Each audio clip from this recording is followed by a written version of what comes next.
31 ડિસેમ્બરની રાત્રે જૂની અદાવતમાં હત્યાની ઘટનાને અંજામ આપનાર 6 લોકોની લિંબાયત પોલીસે ધરપકડ કરી છે. મૃતક પણ ગુજસીટોક અને હત્યા જેવા ગુનામાં સંડોવાયેલો હતો. સુરતના લિંબાયતમાં 31 ડિસેમ્બરે થયેલી હત્યા મામલે પોલીસે ગણતરીના કલાકોમાં હત્યા કરનાર 5 આરોપીઓને ઝડપી પાડ્યા છે. વિશાલ વાઘ ગેંગે જયેશ ઉર્ફે કાલુની હત્યા કરી હતી.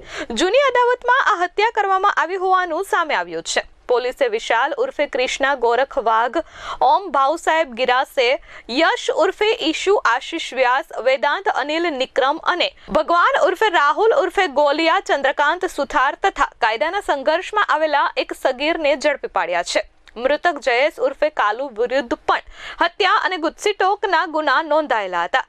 જો કે જૂની અદાવતને કારણે આ હત્યાની ઘટનાને અંજામ આપવામાં આવ્યો હતો.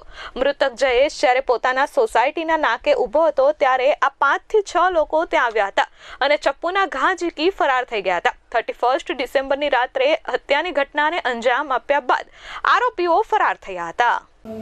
સાંજે લિંબાયત પોલીસ સ્ટેશન વિસ્તારમાં એક જયેશ પટેલ કે જેઓ ડિંડોલી વિસ્તારમાં રહે છે, તેઓ પોતાના મિત્ર વિશાલ સાથે ત્યાં દુકાન ઉપર ચા પાણી કરવા માટે ઊભા હતા અને પાણીની બોટલ લઈ રહ્યા હતા. એ અરસામાં જે આરોપી છે વિશાલ ગોરખ, ઓમ ગિરાસે, વેદાંત નિકમ, ગૌરવ જાદવ, યશ ઉર્ફે ઈશુ અને રાહુલ ખેરનાર કે જેઓ ત્યાંથી પસાર થઈ રહ્યા હતા અને આ જયેશ પટેલ છે એ અગાઉ મર્ડરના ગુનામાં આરોપી રહી ચૂક્યા છે.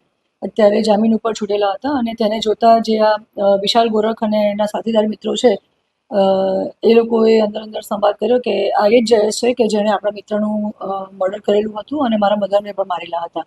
એ વખતે ત્યાં ઊભા રહી અને બોલાચાલી થતાં આ ઉગ્ર બોલાચાલી થઈ અને જ્યારે ઉગ્ર બોલાચાલીમાં વિશાલ ગોરખ જે છે એણે પોતાની પાસે રહેલું ચપ્પુ આજે મરણ જનાર જયેશ પટેલને મારી દેતા છાતીના ભાગે ઈજા થઈ હતી. હોસ્પિટલમાં એડમિટ કર્યા હતા અને સારવાર દરમિયાન એનું મૃત્યુ થયેલ હતું.